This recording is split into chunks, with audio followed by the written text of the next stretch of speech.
meschino, calunniato, avvilito, calpestato, sotto il pubblico flagello per gran sorte può crepar. Sotto il pubblico flagello per gran sorte può crepar. Sotto il pubblico flagello per gran sorte può crepar. Se può crepar, se può crepar, se può crepar.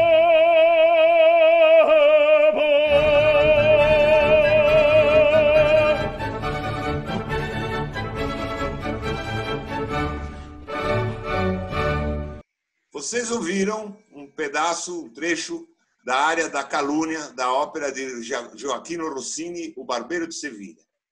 Quem diria que tantos anos depois a filosofia do bufão Dom Basílio, o confessor corrupto de Dom Bartolo, seria uma espécie de corriqueira nos meios de comunicação. Parece que a ideia da calúnia veio para ficar. Esse talvez é o principal tema da conversa que eu vou ter hoje com dois dos meus amigos, jornalistas brilhantes, com quem eu tive o privilégio e tenho o privilégio de conviver há bastante tempo. Boa noite, Helena Chagas. Boa noite, Eugênio Butti. Boa noite, Núzio. Boa noite, Eugênio. Boa noite, Núzio. Boa noite, Helena. Bem, é um prazer estar com vocês aqui.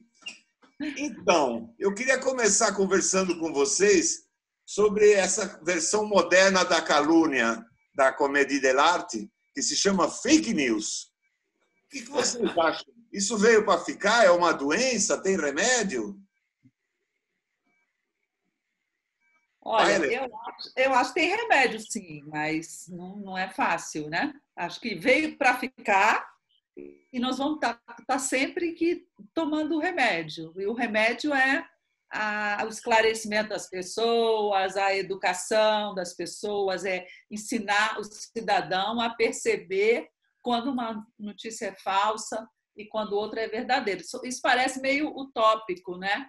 Mas eu acho que a única maneira é confiar no discernimento das pessoas para reconhecerem uma notícia, a credibilidade de uma notícia. Então, acho que é valorizar o profissionalismo, valorizar a nós mesmos o jornalismo, né? E aí, Eugênio? Bom, antes de responder, Núzio, se você me autoriza, eu quero te agradecer pelo convite de estar aqui e que para mim é uma distinção, é uma alegria para mim ser seu amigo também, e eu quero dizer da minha honra de estar ao lado de Helena Chagas, grande jornalista, uma dirigente da comunicação pública num período importante da história do Brasil, ministra de Estado. É uma alegria e eu espero assim que renda muito e que renda novos encontros. Esse espírito de amigo é maravilhoso. Amitimei, adorei esse mote, muito legal. Eu acho, Núzio, que as fake news, a gente precisa fazer uma distinção. Elas são a mentira numa era de intensa industrialização da tecnologia, porque a mentira sempre existiu. E eu lembro sempre que a mentira é tão antiga quanto a linguagem, quanto a civilização, quanto a humanidade e, especialmente, tão antiga quanto a política. Mas agora nós estamos lidando com um tipo de mentira industrializada numa escala nunca antes conhecida, num tempo em que os conglomerados de mídia, da mídia digital, são monopólios, mas são monopólios globais. E é nesse ambiente, sem fiscalização pública, sem transparência, que prospera a mentira e, cada vez mais evidente, uma mentira interessada em causas da extrema-direita.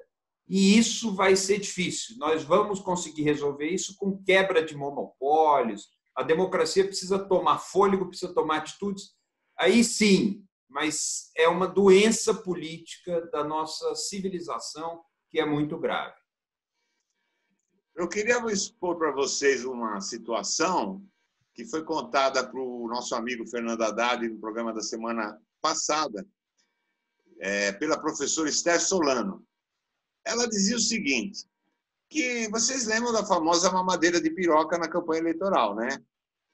Então, ela dizia o seguinte, que estava do lado de uma pessoa que recebeu no Zap a história da mamadeira de piroca no telefone celular, e ela dizia para a pessoa assim, olha, você não pode acreditar nisso, isso aqui é uma bobagem, isso aqui não faz nenhum sentido, isso aqui é uma besteira. Você está vendo? Eles estão tentando te enganar. Ao que a pessoa respondeu, professora, a senhora quer que eu acredite na senhora só porque a senhora é professora? Quem me mandou isso aqui foi a minha família. Eu acredito na minha família. Vejam, a história do fake news parece que é uma coisa que vai longe. É difícil controlar isso. O que vocês acham? Queria que vocês comentassem. O fake news é insidioso, não é? Ele vai chegando pela mão dos seus parentes, dos amigos, de pessoas que você tem muita confiança. Eu acho que o Eugênio falou uma coisa certa aí, que a democracia tem que ter mecanismos de combater a fake news. No caso aí da dita mamadeira, né, que ficou famosa na campanha eleitoral, a gente nunca descobriu quem é que fez. A gente nunca correu atrás, quer dizer, a gente correu atrás, mas as autoridades que deveriam tê-lo feito nunca correram atrás dos autores disso, nunca foram no IP lá do computador de onde isso estava saindo, nunca tentaram, ao menos, é muito difícil, seguir essa cadeia. Por outro lado, ainda que venha pelo grupo do WhatsApp familiar dessa pessoa, eu acho que essa pessoa, não sei qual é o nível de educação dessa pessoa, o que essa pessoa tem de informação, né, fora do WhatsApp da família. Então, esse também é um grande problema. Se você começar a formar uma cultura digital já nas escolas, a criança já pequena, hoje em dia eles já nascem fazendo assim com o dedinho, né, no iPad. É incrível a capacidade das crianças de 2 anos, 3 anos mexerem no celular. Mas você tem que agregar a educação dessas crianças uma maneira, enfim, delas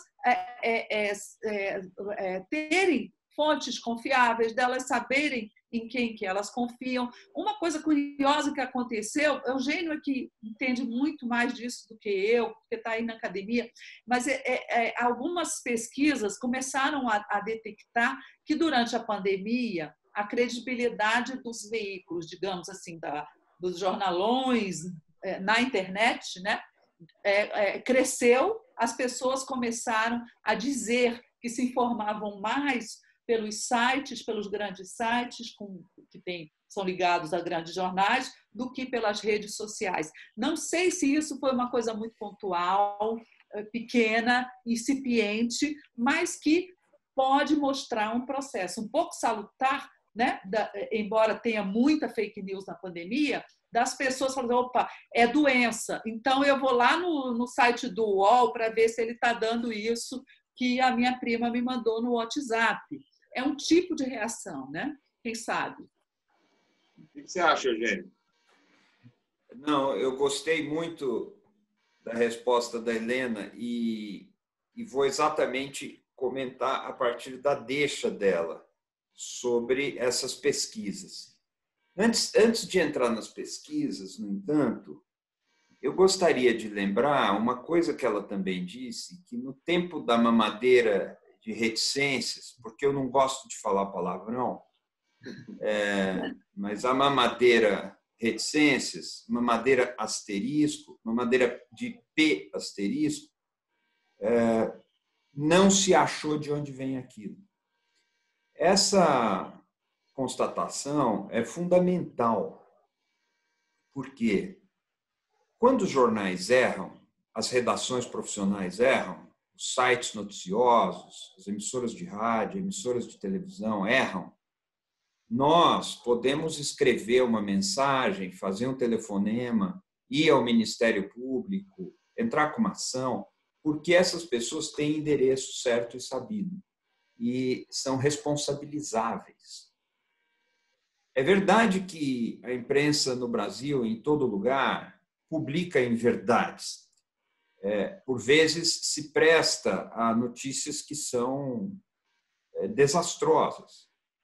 Nos Estados Unidos, por exemplo, jornais de enorme prestígio publicaram a informação de que Saddam Hussein vinha fabricando armas químicas de destruição em massa, jornais muito respeitáveis, e depois essa informação, que era mentira, deu base para a coalizão internacional que invadiu o Iraque na Guerra Conhecida.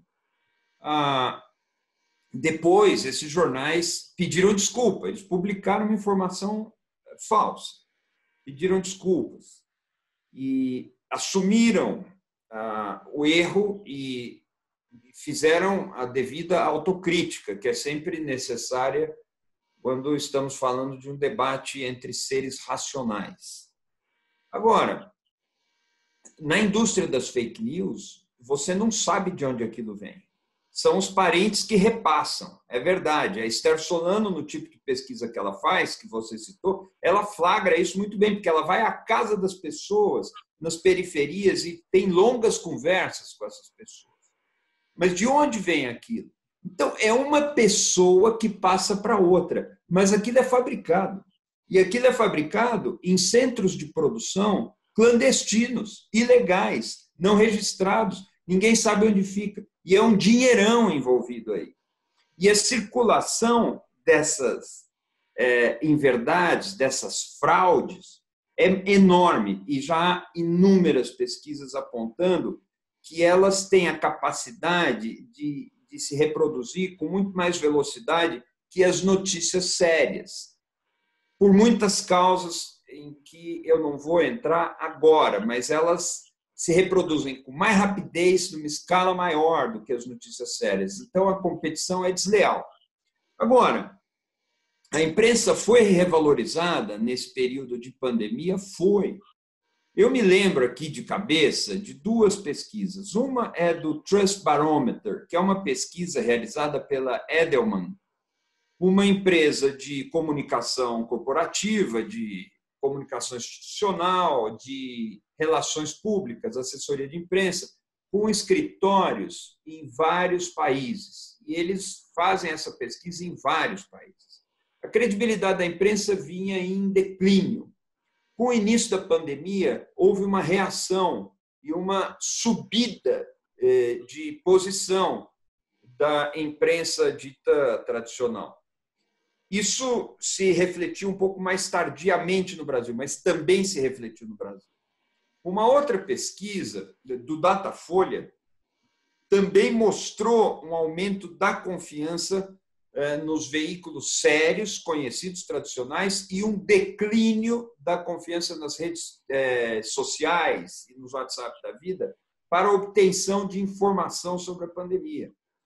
Depois, os jornais também estão sentindo reação no número de leitores, no número de assinaturas, inclusive. 2 grandes jornais de São Paulo, Folha e Estado, já deram sinais disso aí, inclusive em conversas que eu tive. O que representa, sem dúvida, uma tendência. Mas a estrutura do negócio da imprensa vai muito mal.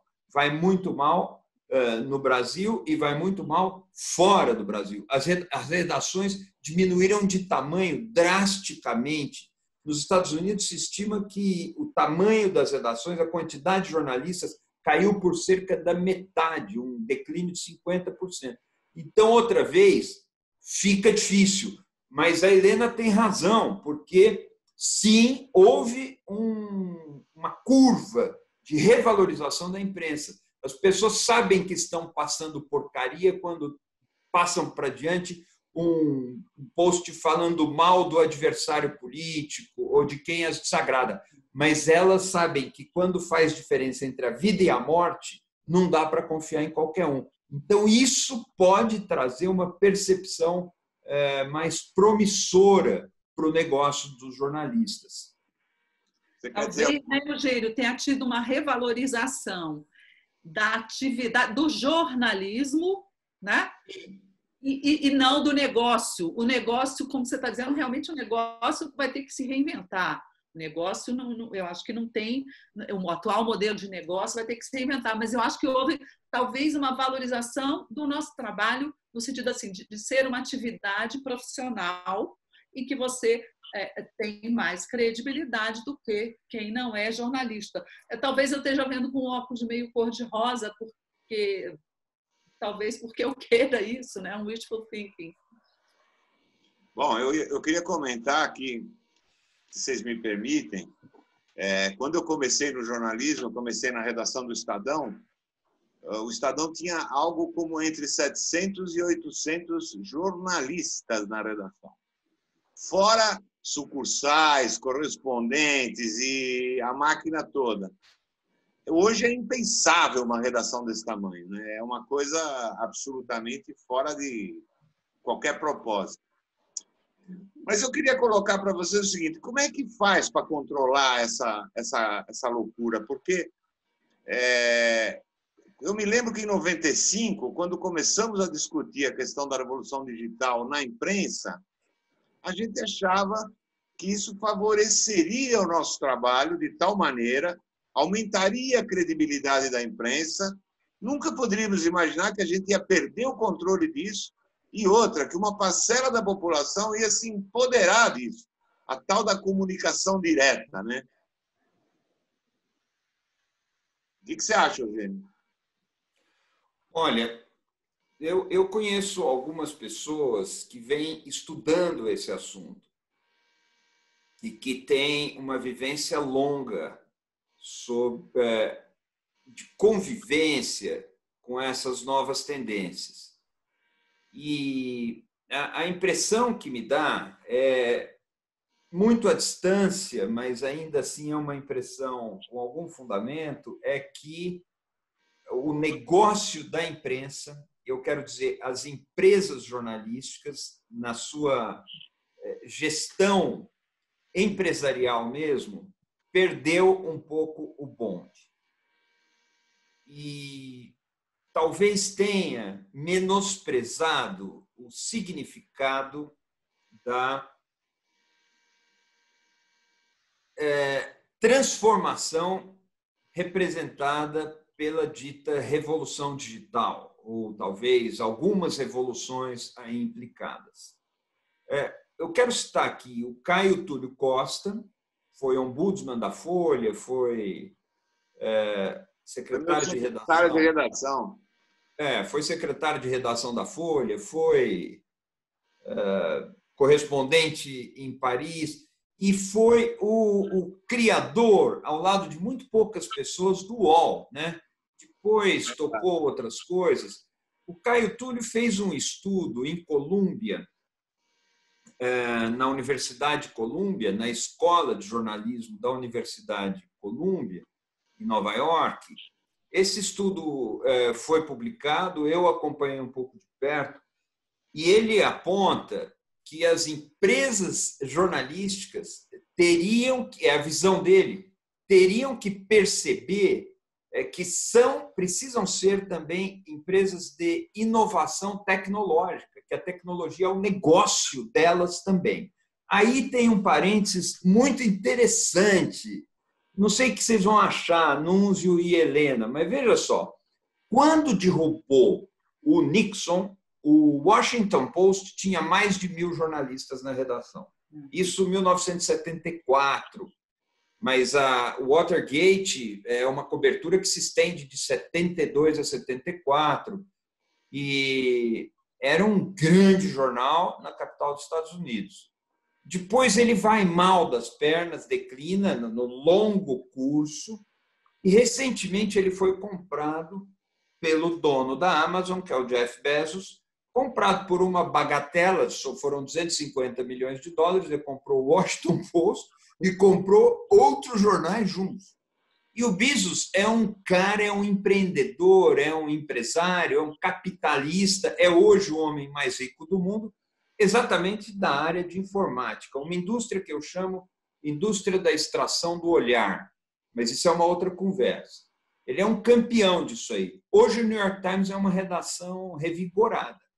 Eu não sei exatamente quantos jornalistas estão lá, mas é um veículo que recuperou esse atraso. Quem também fala de atraso é um jornalista, que é o Rodrigo Mesquita, que teve vários anos no MIT, estudando, fazendo parte de conselhos e tudo. E ele também diz que a imprensa, o negócio da imprensa, demorou a reagir, demorou a perceber a mudança que estava em curso. Então, isso pode ser, sim, uma explicação que nos ajude a entender. Eu quero deixar uma deixa aqui, uma sugestão, talvez para a Helena, porque eu acho que a imprensa, como instituição mais do que como negócio, como serviço público essencial nas democracias, precisa também de recursos públicos. Nós temos que ter, não recursos públicos na empresa privada, mas instituições públicas de jornalismo, como as emissoras da PBS americana, as emissoras de rádio da National Public Radio nos Estados Unidos, como o BBC, como vários outros serviços na Alemanha, na Suíça, são muito impressionantes, emissoras públicas, porque isso ajuda a conformar o polo que apura notícias, informações confiáveis e debate os assuntos relevantes com credibilidade. Eu acho que no Brasil nós precisávamos ter instituições públicas de comunicação jornalística, independentes e críticas ao governo, não obedientes ao governo. Mas nós precisamos disso, é a minha impressão. O que você acha, Helena? Acho que ele tem toda a razão. Inclusive, ele tocou num assunto que nos é caro, não é, Eugênio? Você foi presidente da Radiobras e dentro da Radiobras você fez um excelente trabalho. Eu me lembro que eu cheguei depois, fui da primeira diretoria da EBC, TV Brasil, e encontrei um trabalho que o Eugênio tinha começado a fazer de jornalismo público, não é? De não ser apenas, mesmo antes da empresa virar pública, né? Porque ela é de status governamental, a Agência Brasil, que o Eugênio fez reformulações, começou a trabalhar com esse conceito. E foi muito importante, eu acho que, se for para falar de jornalismo público, aqui a gente fala a tarde inteira, né? E com muita tristeza, porque os governos subsequentes, aí eu já não falo, não é só o Bolsonaro, não, o próprio governo do Michel Temer, desmantelou, não entendeu o conceito e a diferença que existe entre comunicação pública, jornalismo público, que é voltado à cidadania, do jornalismo do governo governamental para a divulgação das atividades estatais, que também deve existir, todos eles devem existir e coexistir, não é? Dentro de uma democracia. Eu acho que para a gente levantar tudo o que foi desmantelado nos últimos anos, nós vamos levar muito tempo, mas eu ainda tenho esperança de que se possa chegar a isso. Agora, desde aquela época, a gente já refletia muito sobre qual é o nosso modelo de financiamento, porque se é o governo que vai botar dinheiro, bancar a TV pública, deveria ser, inclusive, mas todo governo vai chegar e dizer assim, minha filha, mas você está sendo muito oposicionista, eu sustento essa televisão aí para quê? Não é? Então, eu acho que também é um trabalho de educação, você esclarecer as pessoas que uma coisa é o público, outra coisa é o estatal, mas que os governos, o Estado, têm a obrigação de dar dinheiro também para o jornalismo público, porque é um jornalismo de serviço para a sociedade, né? Mas, assim, isso é uma outra vertente, e eu acredito que se houvesse um investimento maior nisso, concorrendo com a empresa privada na publicação das notícias, a gente poderia estar numa situação melhor, inclusive em termos de democracia, né? de acesso à informação das pessoas. O que a gente nota hoje é que a atividade jornalística não acabou, e não vai acabar. Cada vez mais as pessoas vão ter necessidade de informação trabalhada, informação com credibilidade, informação confiável, digamos assim, embora, né, haja muita discussão sobre isso. Mas isso custa caro, né? Como é que nós vamos pagar isso? As empresas jornalísticas não têm mais como ter aquelas mega estruturas. Eu me lembro que no começo da minha carreira eu cobria uma área pelo Globo, eu cobria áreas indígenas. Então, era fácil. Tinha um conflito lá no Alto Xingu, o Globo alugava um jatinho, me colocava dentro, colocava um fotógrafo dentro e mandava a gente lá, descer lá na área indígena para ver. Quando, hoje em dia, que isso... Né? Hoje em dia, o jornal, né, vai querer pegar carona. Né? Então, esse problema do financiamento, e acho que isso deve estar inserido na discussão de fim de monopólios, democratização, etc. Isso aí é um ponto a ser melhor discutido, né? Bom, eu queria colocar aqui, até corroborando o que vocês estão falando, talvez a emissora de maior credibilidade no mundo, e não é de hoje, é a BBC, que é uma empresa pública, não é? Eu não consigo imaginar o Boris Johnson pegando o telefone, ligando para o chefe de redação da BBC e falando: cara, você me sacaneou. Isso não existe. E nós três convivemos com isso bastante, né? Isso foi uma coisa... E é difícil, é uma questão cultural. Explicar para um ministro, e eu não estou falando porque já vou isentar logo o doutor Fernando, que nunca fez isso, mas eu trabalhei com outros políticos que me questionavam. Como assim? A Agência Brasil está dizendo que o sindicato tal quer tal coisa. Sim, mas é verdade, o sindicato... Mas para que a Agência Brasil está publicando isso? Porque é notícia. Simples assim, né? Pois é, mas essa discussão é uma discussão... Alguns amigos defendem há algum tempo que o Estado brasileiro deveria ter uma emissora de televisão, um complexo de comunicação do Estado. O problema, como diz a Helena, é como financiar isso. Você tem uma saída, Eugênio? Não, claro que eu não tenho uma saída. Quem sou eu? Mas eu acho que nesse horizonte em que a Helena disse muito bem, o negócio da imprensa precisa ser reinventado, e em alguns sentidos já existem movimentos desse tipo, nós não podemos descartar, não podemos jogar fora uma solução que é parte da solução geral, que é a instituição não comercial e sustentada pelo Estado. Isso não deve ser descartado. Isso funcionou na Inglaterra, funcionou em toda a Europa, funcionou no Canadá e funciona no Canadá. Recentemente houve uma votação na Suíça sobre a manutenção das emissoras públicas e no plebiscito o resultado foi a favor da manutenção. Eu acompanho um pouco a Suíça aí, menos como pesquisador e mais como pai de uma arquiteta que mora na Suíça. Então, ela e o marido dela me dão essas notícias. A Marta, minha filha, e o Guilhermo, 2 arquitetos hoje em Zurique. E me contam essas coisas e eu me informo porque eu tenho inside information. Tá certo. Aliás, quando minha filha se mudou para lá, eu falei: Marta, você pode morar lá, você pode viver lá, eu vou gostar muito, mas, pelo amor de Deus, não me abra uma conta na Suíça. Eu acho que... Tá vendo? Mas ela não tem conta. Agora... Fez muito bem. Agora, veja só.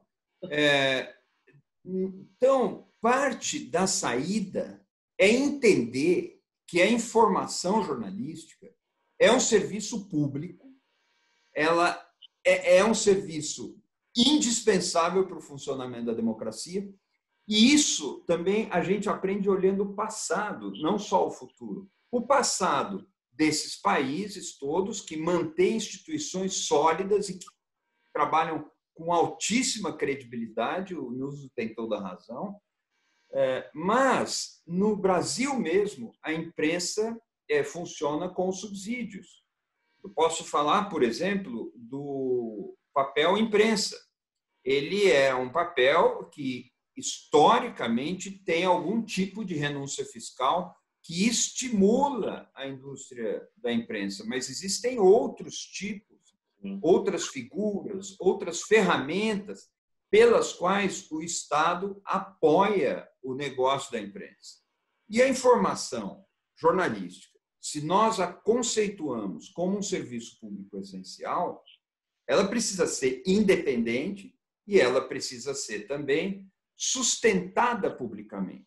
Algumas soluções que estão aparecendo recentemente, como, por exemplo, essas composições de trabalho na linha do ProPublica americano, em que uma instituição custeia o trabalho de uma redação profissional com financiamento, com dotação, com endowment, com vários tipos de aporte de recursos. Isso também está dando certo. Tem o ProPublica nos Estados Unidos, mas tem no Brasil a Agência Pública, da qual eu sou do conselho, com muito orgulho. São fórmulas que podem resultar positivamente. Também aí existe o problema da independência, porque como ser independente do principal doador? É sempre um problema, mas nós temos que bolar soluções diferentes, mas também, eu insisto muito nisso, aprender com o passado.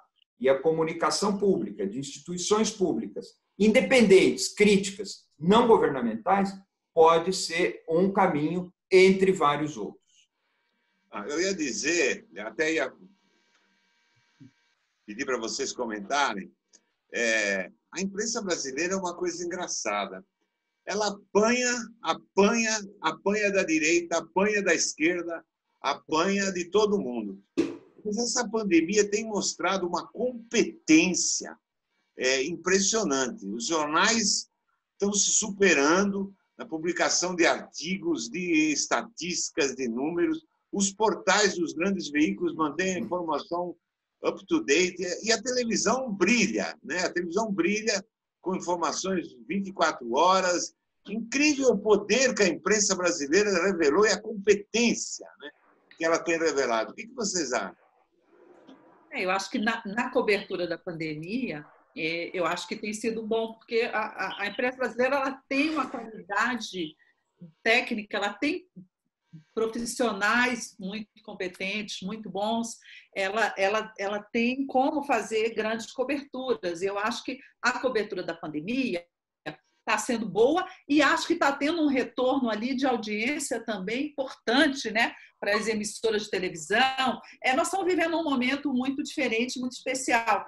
Então, a pandemia, de certa forma, é um filão para a imprensa e para as TVs, para a cobertura. É uma cobertura que interessa para as pessoas, de quaisquer idade, sexo, faixa, né, social. Então, e a imprensa soube identificar isso e está fazendo uma boa cobertura.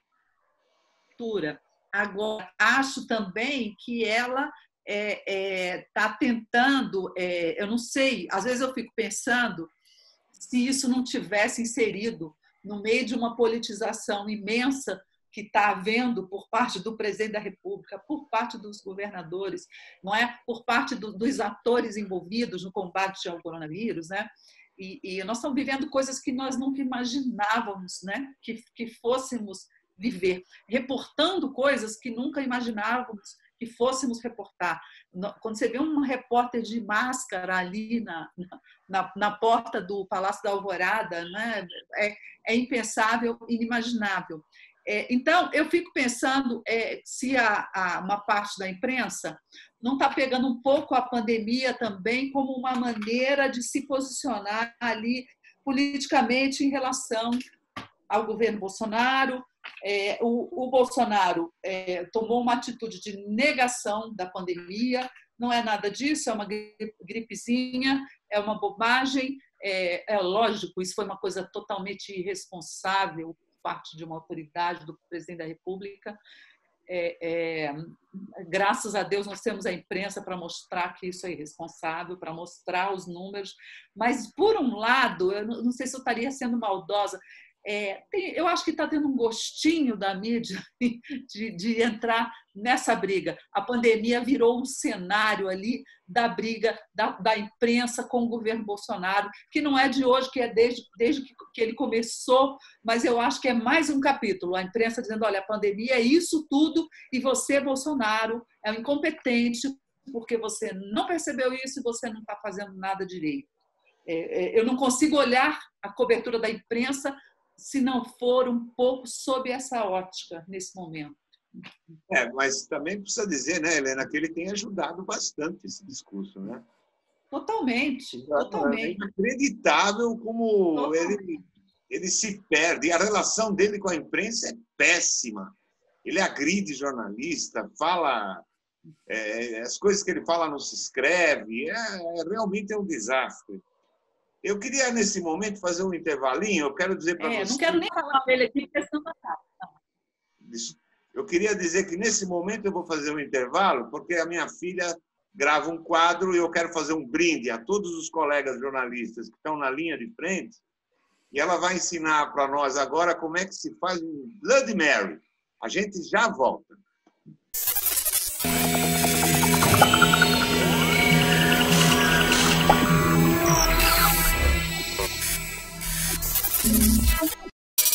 Oi família, tudo bem? No vídeo de hoje vou ensinar pra vocês a fazer um super clássico, o Bloody Mary.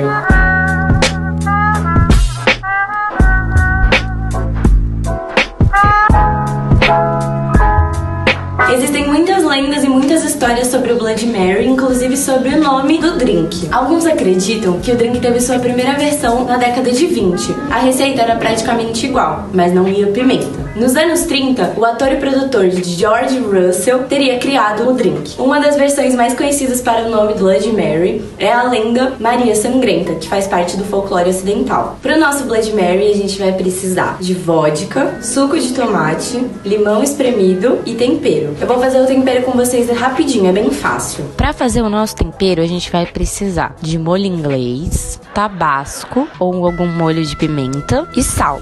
A gente vai começar colocando 50 ml de molho inglês. Agora a gente vai colocar uma colher pequena, uma colher, sabe, bem pequenininha de tabasco. Mas caso você goste de pimenta, pode colocar mais. E por fim, a gente vai colocar uma colher pequenininha de sal. Aí depois vai dando uma mexidinha e tá pronto o nosso tempero. Agora que a gente finalizou o tempero, a primeira coisa que eu vou fazer antes de começar o drink é fazer uma crosta de sal no copo pra fazer um agradinho. Pra ajudar a fazer essa crosta de sal, eu vou passar um suquinho, um limãozinho aqui em volta do copo.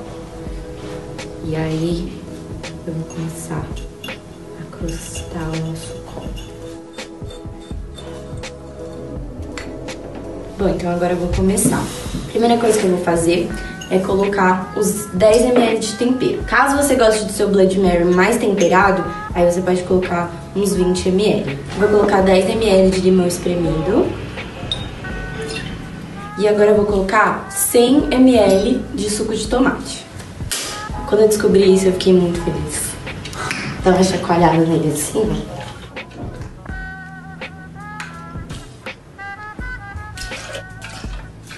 E agora eu vou colocar 50 ml de vodka.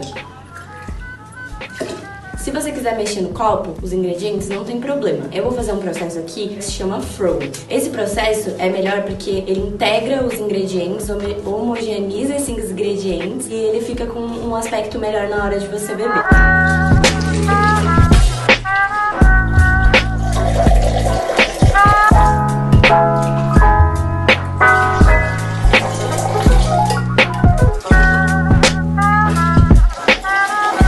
Vou encher o copo de gelo e vou colocar nosso drink no copo. Vou finalizar com meia rodela de limão siciliano. E vou dar uma giradinha numa pimenta aqui do reino, uma pimenta calabresa, a pimenta que você tiver aí na sua casa.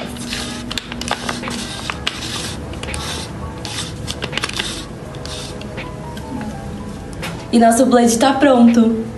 Espero que vocês tenham gostado, vou deixar os ingredientes, o modo de preparo, tudo na legenda e espero vocês em um outro vídeo. Saúde!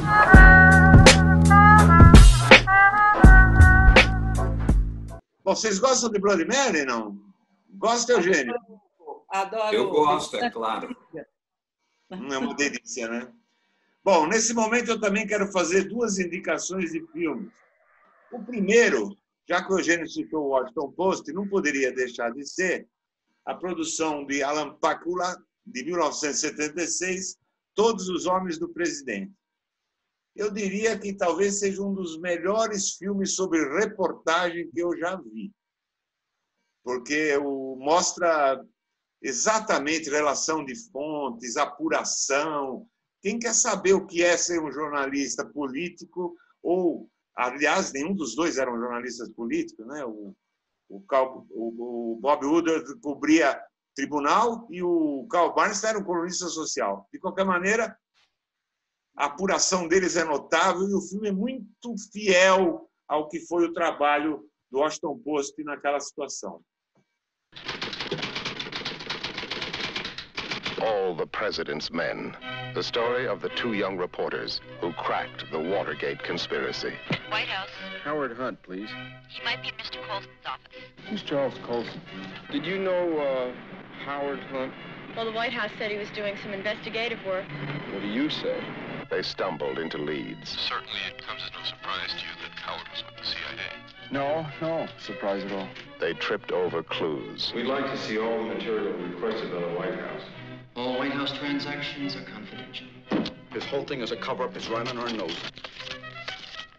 And piece by piece, they solve the greatest detective story in American history. There is no way the White House can control the investigation. I don't want to say any more, okay? Have you been threatened if you tell the truth? Is there a cover-up? Don't you understand what you're on to? Mitchell knew? Of course, Mitchell knew. Woodward! Bernstein! Get in here! At times, it looked as if it might cost them their jobs. You guys are about to write a story that says the former Attorney General, the highest-ranking law enforcement officer in this country, is a crook. Their reputations. Why is the Post trying to do it? I don't know. Perhaps even their lives.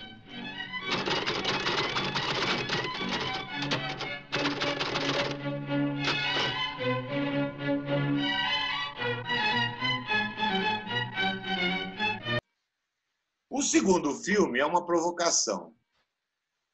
Chama Mera Coincidência. Vocês conhecem esse filme com Robert De Niro e Dustin Hoffman? Chama Wag the Dog. E que conta a história de como se cria uma guerra fictícia para se desviar um escândalo do presidente na Casa Branca. É bom para vocês entenderem, aliás, para quem está nos ouvindo, entenderem um pouquinho como é que as coisas são manipuladas e como é possível se manipular. É claro que é uma caricatura bastante acentuada, mas nós não estamos muito longe disso, não. There's a crisis in the White House. What's the crisis? And the president's top advisors have been called together. Oh, jeez. The sexual misconduct occurred inside the Oval Office. With the election only days away, how much will this scandal affect the outcome? The president spent the weekend pressing the flash. He wasn't campaigning, he was dating, actually. Now, Washington's top spin doctor. We can distract the press for 11 days till the election. I think we got a chance. Has an idea. We can't afford a war. We're going to have the appearance of a war. But he can't pull it off without Hollywood's top producer. Do I know you? We have some mutual friends in Washington. Why come to me? We want you to produce. You want me to produce your war? Not a war, it's a pageant. We need a theme, a song, some visuals. We need, it's a pageant.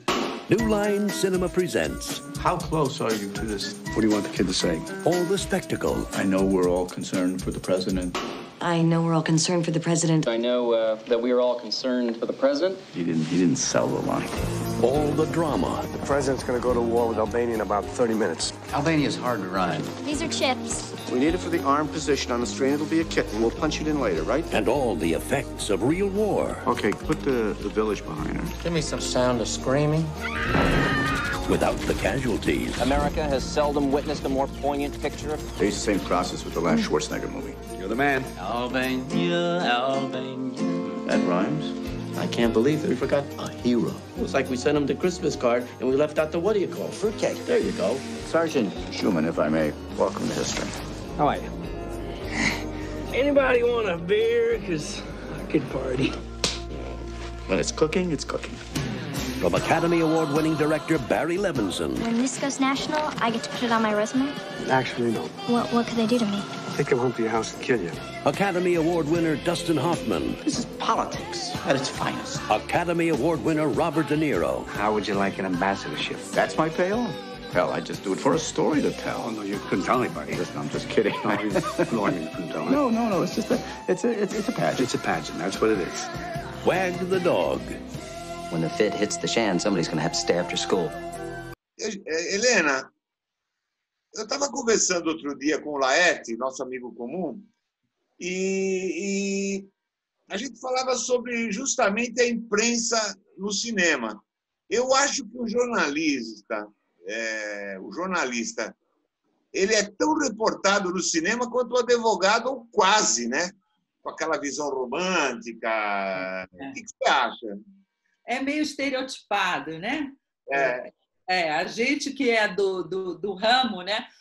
A gente olha e vê aquilo ali. O filme Todos os Homens do Presidente é excelente, né? É maravilhoso, até porque ele é baseado numa história maravilhosa, que é uma história que serviu de exemplo para todos nós, jornalistas, o Watergate, do mundo inteiro, dos países democráticos, né? Mas eu acho que nós costumamos ser retratados de maneira um pouco estereotipada demais, né? Muito. A repórter sempre aquela, corre atrás, é o tipo, né? Muito estereotipado. Mas eu vi recentemente, não recentemente, já deve ter uns 2 anos, talvez, 1 ano, é aquele filme, eu acho que o nome é The Post, seria, que é uma história do Washington Post, que você citou aí. Que antecede o Watergate. Exatamente, sobre o Watergate, de um outro ângulo, que era o ângulo da Catherine Graham, que era a dona, né, a publisher, e o Bill Bradley, que é uma figura interessantíssima, que era o editor-chefe. Esse me pareceu um pouco menos, esse eu achei muito interessante, também, claro, estereotipado, ela fica um pouco com aquela pinta de heroína, etc. Mas ele mostrou o drama ali do jornal na democracia, dar ou não dar a notícia, o que eu resolvo, aí o governo ameaça, né? Vai vir para cima de mim, vai me ferrar porque eu estou com problemas de dívida, de publicidade. Resolveu. E como ela é uma personagem que eu gosto, eu achei esse filme muito legal, muito interessante também, porque mostra o outro lado do Washington Post. No caso, no The Post, eles estão falando sobre o envio de soldados para o Vietnã, não é? Exatamente. É um filme maravilhoso, realmente. Eu gosto muito também de Spotlight. Também. Porque é um belíssimo filme, também sobre uma reportagem, né?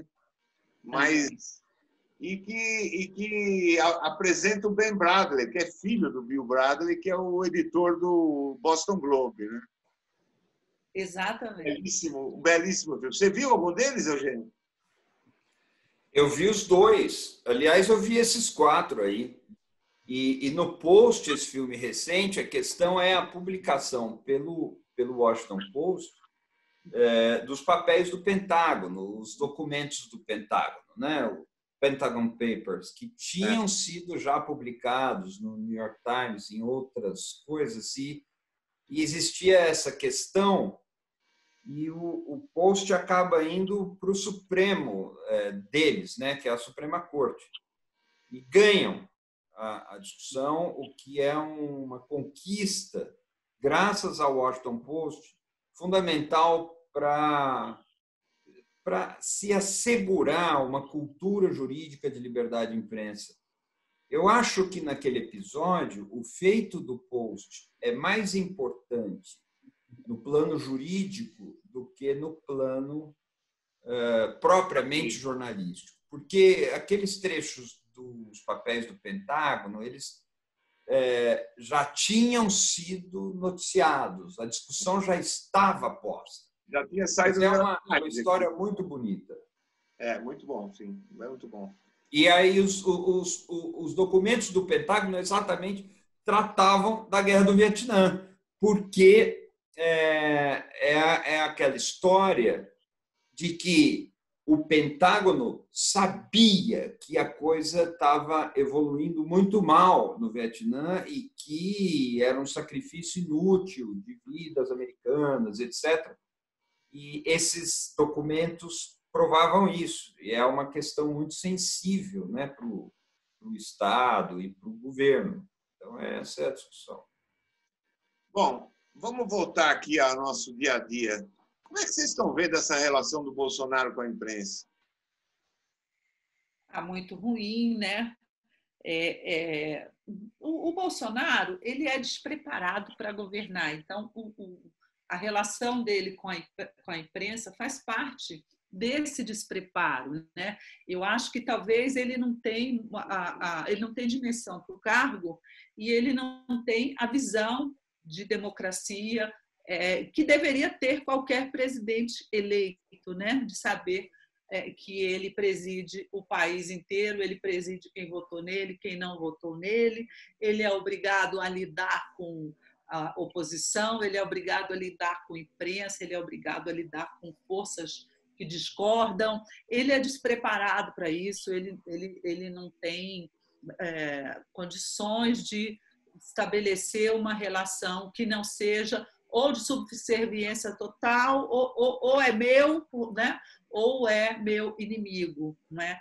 E a gente sabe que no poder, o governante que tem maturidade para entender que a imprensa sempre estará contra ele, digamos assim, de uma certa maneira, esse governante tem condições de ter uma relação boa, porque ele sabe que acho que quem é que falava, acho que foi até o Ricardo Couto que falava muito isso, uma frase do Milor, não é? Que imprensa é oposição, imprensa tem que ser de oposição, o resto é secos e molhados, é venda de secos e molhados. Então, quando você vai para o poder, em qualquer, seja você presidente da República, ministro, assessor de imprensa, trabalhe numa estatal, você tem que saber que a função da imprensa é ser contra você, e ela está certa nisso, ela está exercendo o papel dela em plenitude no momento em que eu digo o contra você, é porque ela está sempre querendo te questionar, ela está sempre querendo a informação que muitas vezes você não quer dar, e que isso faz parte do processo democrático. Imprensa a favor, imprensa chapa branca, não contribui em nada para a sociedade, não presta um serviço à cidadania, não leva o questionamento do cidadão às autoridades. Então, você tem que entender que aquelas pessoas não estão ali para publicar o que você quer que elas publiquem. Na hora que você entende essa premissa básica, você fica até amigo deles, porque cada um fazendo o seu papel, né? E cada um respeitando o papel do outro. Eu tenho um mantra, o Eugênio sabe, eu tenho um mantra que é o seguinte: existe matéria certa e matéria errada. Se a matéria está certa, não tem nada a fazer. Se a matéria é errada, eu tenho que esclarecer. É simples assim, não é, Eugênio? Não, é claro, falando assim também até parece fácil, né? Porque muitas vezes você vê, quer ver uma coisa, a cobertura da Guerra de Canudos. Que virou o clássico da literatura brasileira, Os Sertões, né, do Euclides da Cunha. Mas durante um bom tempo, no jornal, não no livro, que é posterior, o enfoque é um pouco favorável às tropas do Estado, ao Exército, e contrário ao povo que estava em Canudos. Então, durante muito tempo, a gente poderia dizer, isso os estudiosos que detectam, mas durante muito tempo, talvez o ângulo, a angulação, não fosse a mais adequada aos fatos que ele foi cobrir. Então, a imprensa, o que mais me fascina é que ela é sempre uma discussão em aberto. A imprensa não entrega a verdade, e, embora tente, mas ela protege um país contra a mentira. Isso é o mais importante. Onde uma imprensa é vibrante, é fiscalizadora, não é chapa branca, a possibilidade de triunfarem as mentiras do poder é muito menor. E essa é a grande utilidade da imprensa. Ela fiscaliza, questiona. Nesse sentido, é que ela é sempre uma discussão. Uma reportagem, um artigo, uma cobertura toda. A Helena apontou fatos essenciais na cobertura agora da pandemia. É sempre uma discussão aberta. Vamos discutir. Isso protege o país contra as mentiras do poder, porque torna a busca pela verdade dos fatos um expediente mais rotineiro. Eu considero, aliás, que os jornalistas no Brasil que estão cobrindo a pandemia são heróis, como são heróis enfermeiros, médicos, carteiros,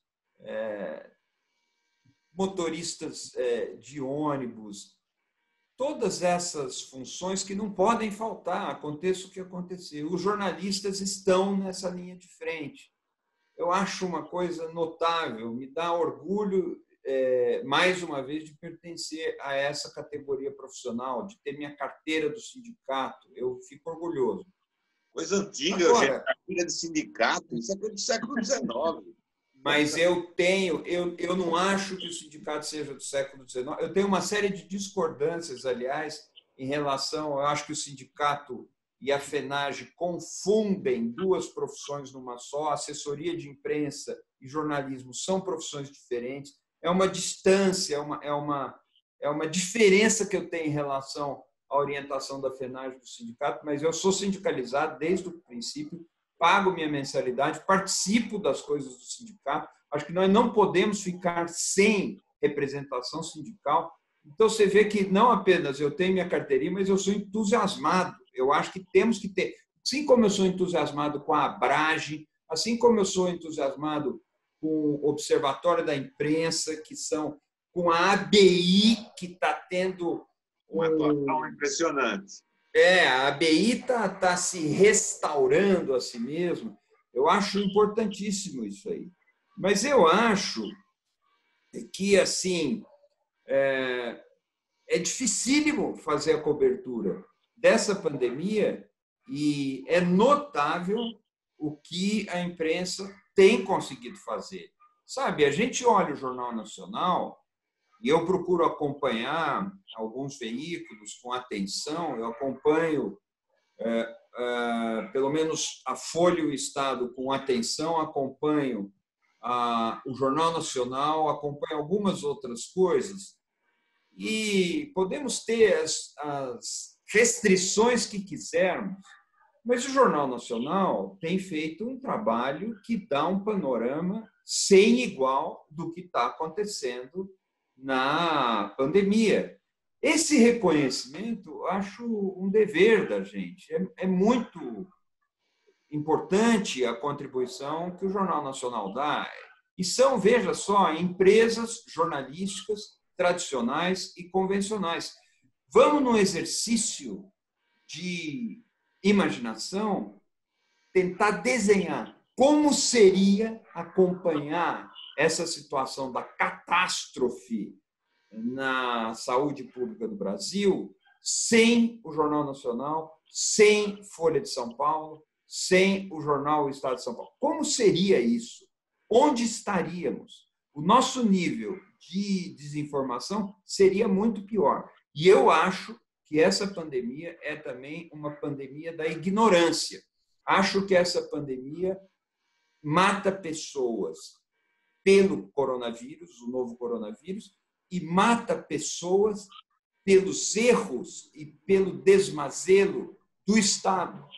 O que está acontecendo no Brasil é uma associação entre a pandemia, a incompetência, o despreparo e algo muito central neste governo, que é o desprezo pela vida. É uma forma de necropolítica muito, eu diria, descarada. É algo que se faz piada pela voz das autoridades públicas do que nós estamos vivendo. Agora mesmo, o presidente da República acaba de declarar que quem toma cloroquina é de direita e que a esquerda toma tubaína. É uma forma. Tubaína não, viu? Aliás, não gosto. Não, mas eu tenho, olha, o maior respeito pela tubaína, e a tubaína foi usada como uma ofensa. A tubaína não merece isso, a esquerda não merece isso, e o povo brasileiro não merece isso.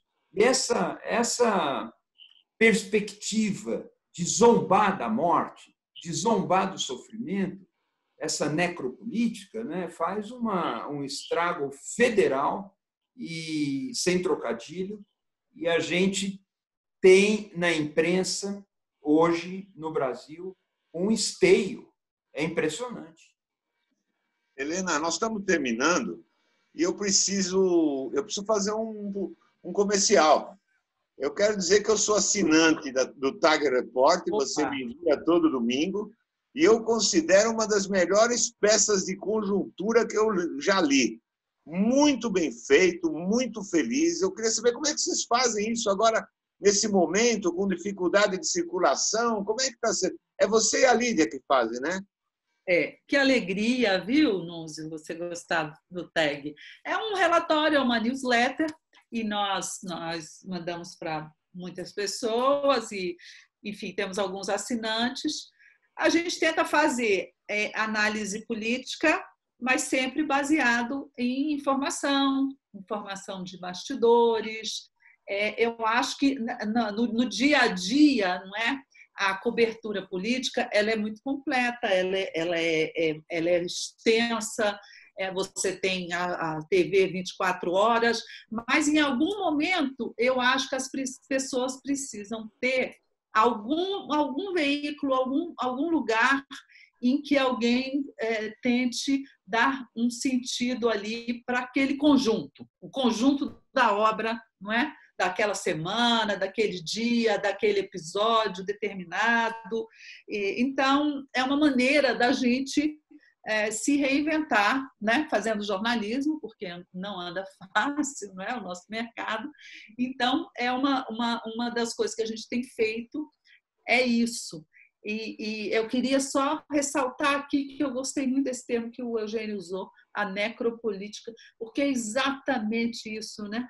É isso, é essa a definição, não é? A palavra que estava faltando para definir essa falta de empatia com o sofrimento, esse desprezo pela vida, tudo isso que a gente está assistindo no meio da pandemia, um desrespeito, né, com a cidadania. Então, eu queria aproveitar também para agradecer muito esse momento de estar aqui com você, Núzio, estar aqui com você, Eugênio. Vocês são dois amigos muito queridos e, sobretudo, dois profissionais que eu admiro muito. Para mim, está sendo... Nós também te adoro, eu também te adoro, o Eugênio também te adoramos. Que bom. Eugênio, concluir? Concluir eu não quero, não, porque acho que nós temos que seguir com tudo posto em questão. É a nossa profissão. Eu acho, aliás, a gente estava falando do patrono, né, do Sindicato de Jornalistas, eu acho que o patrono do jornalismo deveria ser o Santo Tomé, que é aquele que quer pôr a mão na chaga do corpo de Jesus Cristo. Eu acho que a nossa oração é a oração de São Francisco de Assis, ao contrário. Onde houver fé, que eu leve a dúvida. Esse é o nosso papel. Questionar. E é um papel importantíssimo, não é menor, não. Não é menor. O autoritarismo quer instrumentalizar a fé. O jornalismo deveria elogiar a dúvida. A dúvida é que gera participação na democracia, não é a obediência.